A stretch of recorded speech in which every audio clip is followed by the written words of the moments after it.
तो इतना आसान समझने की भूल ना कीजिए सिंह साहब, वो आपके हलक में कांटा बन के अटक भी सकता है।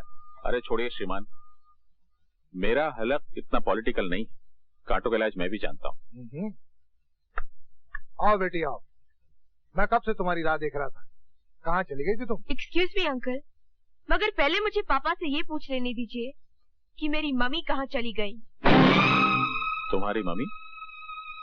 उनकी तो परसों पहले एक एक्सीडेंट में डेथ हो चुकी बेटे। मगर तुम्हें आज इस तरह एकाएक उनका ख्याल क्यों आ गया बेटी? क्योंकि मैं अभी अभी से मिलकर सीधी यहाँ चली आ रही हूँ अंकल। पता नहीं तुम्हें किसी ने किससे मिला दिया। तुम्हारी मम्मी कब तक झूठ बोलेगा पापा? आपने उन्हें मारना चाहा, ये सच है, मगर वो बच गई, ये भी सच है। किसी ने यकीनन तुम्हारे कान भरे। एक्टिंग मत कीजिए पापा, मैं इस ड्रामे के हर कैरेक्टर से मिल चुकी हूँ। आपने एक बेगुनाह आदमी की जिंदगी बर्बाद कर दी और वो बेगुनाह आदमी 12 वर्ष जेल में सड़ाया गया। कौन बेगुनाह आदमी? रवि यादव। इन्होंने उस फरिश्ते पर रेप और मर्डर का केस चलवाया uncle. Shame on you papa. और आपकी इस चाल ने बेचारे रोहन की जिंदगी की जड़ें उखाड़कर एक तरफ फेंक दी। वो तो उसकी किस्मत अच्छी थी कि उसे मिसेस गुजराल के प्यार की जमीन मिल गई और उसकी जिंदगी ने फिर जड़ पकड़ ली। आप मेरी मम्मी, रवि भैया और रोहन का कर्ज कैसे उतारेंगे पापा? कैसे उतारेंगे? आप इंसान नहीं है। अगर आप रवि भैया रोहन की जिंदगी तबाह कर सकते हैं, अगर आप मेरी मम्मी को कत्ल करने की साजिश कर सकते हैं, तो अगर आपकी बेटी आपके राह में आए तो आप उसे भी हटा देंगे। ये मैं क्या सुन रहा हूँ मनोहर सिंह? अगर तुमने ये सब कुछ किया है तो बहुत ही बुरा किया है, और उसकी सजा ये है कि तुम्हारी बेटी तुम्हारे सामने तुम्हारे ही बारे में ये कड़वे सच बोले और तुम उसे चुपचाप सुनो। बोलिए पापा। देखो बेटी, तुम लीपापोती मत करो मनोहर सिंह। अगर तुम्हारे अंदर का आदमी जिंदा है तो इन पापों का प्रायश्चित करो।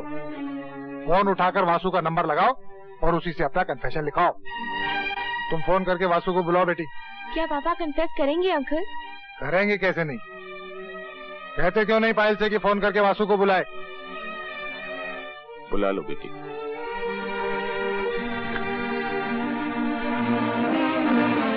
हेलो, कौन? वासु, तुम फौरन यहाँ आ जाओ।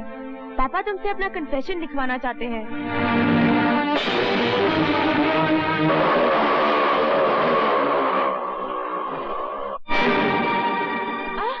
पापा, ये आप क्या कर रहे हैं? पापा!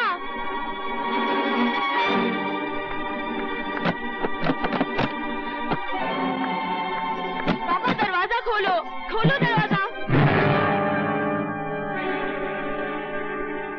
आओ वासुदेव आओ। यहाँ कोई अर्जुन तो है नहीं वासुदेव, फिर तुम गीता का उपदेश किसे दोगे? फिर भी तुम्हारा स्वागत है। मिस्टर सिंह, पायल कहाँ है? लगता है तहजीब और तमीज तो दुनिया से उठ गई है। मेरे टुकड़ों पर पलने वाले रवि यादव का भाई मुझसे सवाल कर रहा है, वो भी मालिक कहकर नहीं, मिस्टर सिंह कहकर। और मेरी बेटी से शादी भी करना चाहता है। कुत्ते और हिरनी की शादी नहीं हो सकती। और तुम सिर्फ कुत्ते ही नहीं हो, पागल कुत्ते हो। इसलिए इससे पहले कि मुझे या किसी और को काटो, तुम्हें मार डालना हर नागरिक का कर्तव्य है।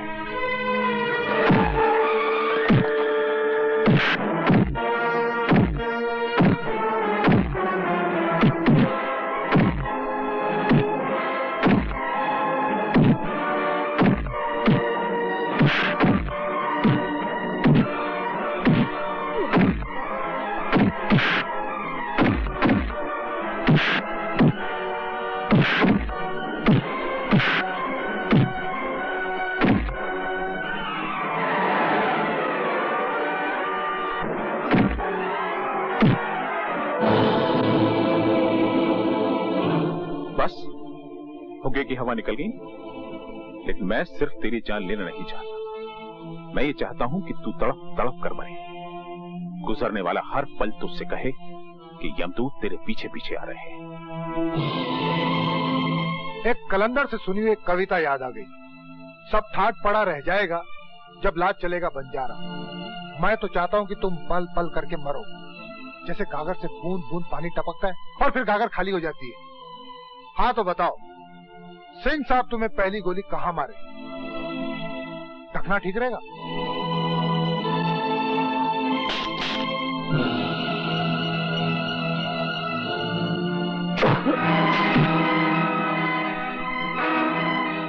भी आ गए? नहीं आप नहीं, तुम भी आ गए। नहीं तुम भी नहीं, तू भी आ गया। तुम्हें मारने के लिए मुझे तो आना ही था। तुम पर बहुत सारे कर्ज हैं मनोहर सिंह। तुमने मेरी मालकिन को कत्ल करवाने की कोशिश की। तुम्हारी वजह से ये दर बदर हुई और एक शून्य में जीती रही। तुम्हारी वजह से मैंने 12 साल की जेल काटी और तुम्हारी वजह से मैंने अपने भाई के कत्ल की सुपारी ली। तुम्हारे पास जिंदगी भी एक है और मौत भी एक है। कैसे उतारोगे इतने सारे कर्ज? देखो तुम्हारे सारे कर्ज खुआ खड़े हैं। जिंदगी में पहली बार बगैर कोई फीस लिए मैं तुम्हें कुछ लीगल एडवाइस दे रहा हूं। जी चाहे तो मान लेना। तुमने कभी ना कभी हम सबको घायल किया है, हमें नहीं तो उन्हें जिन्हें हम चाहते हैं। इसलिए तुम हम सब के मुजरिम हो mister Singh. Now give the law chance, कानून को मौका दो एंड सरेंडर। सरेंडर? और मैं? तुम तो बड़े बेवकूफ निकले मिस्टर गुजराल। लगता है कि दुप्पल में वकालत चलाई है। मैं अकेला दिखाई दे रहा हूं तो तुमने मान भी लिया कि मैं अकेला हूं।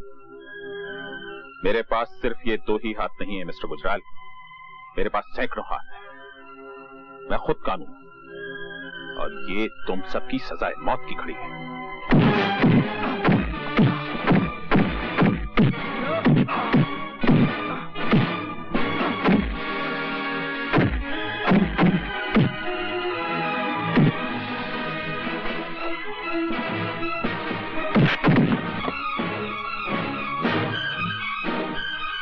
छोड़ो मेरा हाथ।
तुम्हें कौन बचाएगा रेणुका?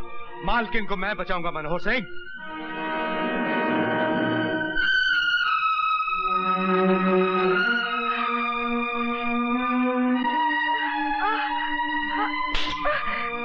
छोड़िए।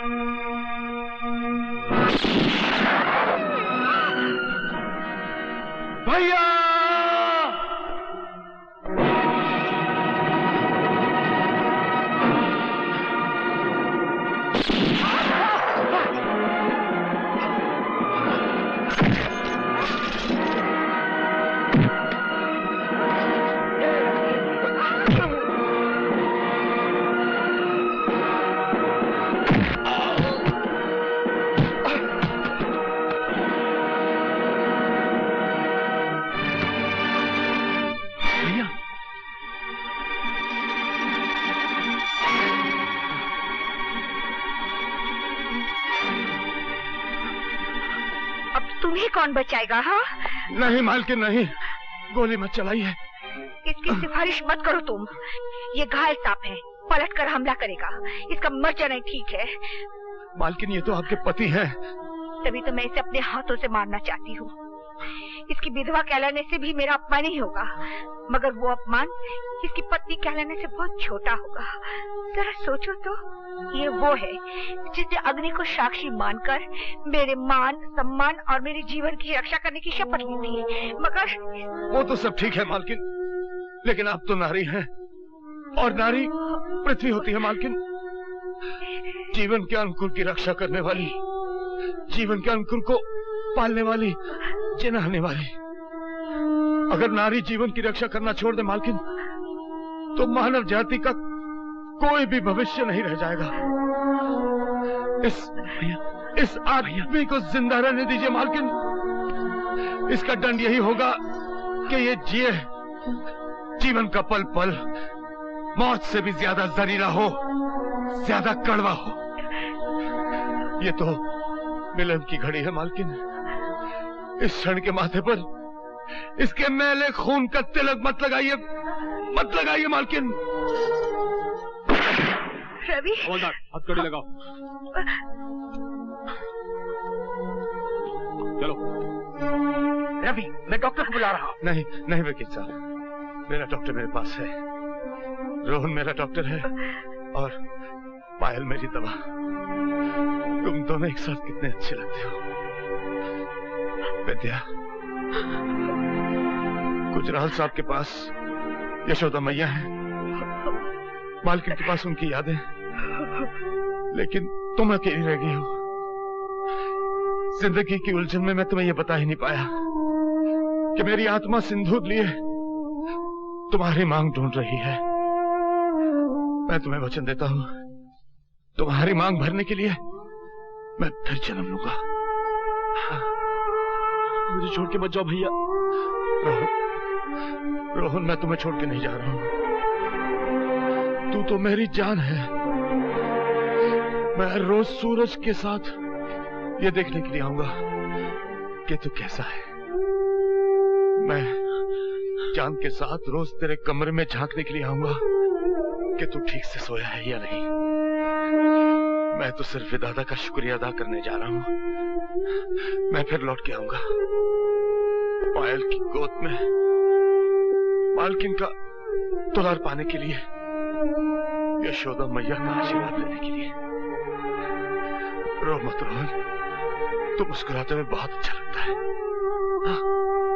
मैंने भगवान को तो कभी दर्शन नहीं किए भैया, लेकिन अगर उन्हें कहीं देख लिया तो फौरन पहचान जाऊंगा, क्योंकि वो आप ही जैसे होंगे। भगवान को तो मैंने भी आज तक नहीं देखा। अब शायद आंखें बंद करूं तो दर्शन हो जाए।